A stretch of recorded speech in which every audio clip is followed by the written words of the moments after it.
ఒకప్పుడు శ్రీ మహావిష్ణువుకి కోరిక పుట్టింది పరమశివుణ్ణి సహస్ర కమలాలతో పూజ చెయ్యాలని. 1000 తామర పువ్వులు తీసుకొచ్చి బుట్టల్లో పెట్టుకుని ఒక్కొక్క నామం చెప్తూ శివ సహస్రంతో పూజ చేస్తున్నాడు. 999 నామములు అయిపోయాయి. 1000వ నామం దగ్గరికి వచ్చేటప్పటికి ఉండవలసిన ఒక్క పువ్వుని పరమశివుడు తన యొక్క శక్తి చేత అంతర్ధానం అయిపోయేటట్టు చేశాడు. 1000వ నామం దగ్గరికి వచ్చేటప్పటికి పువ్వు లేదు. పూజ మధ్యలో మాట్లాడకూడదు, పిలవకూడదు.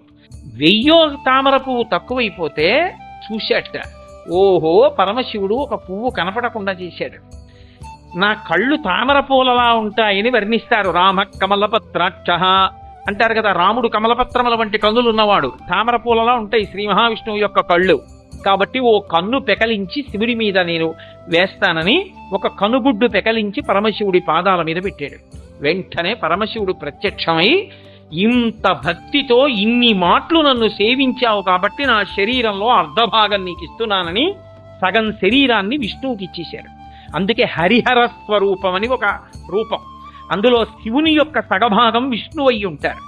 ఆర్యామహాదేవి అన్న పేరుతో శివుని యొక్క దేహార్ధ భాగమును పొందినటువంటిది శ్రీ మహావిష్ణువే.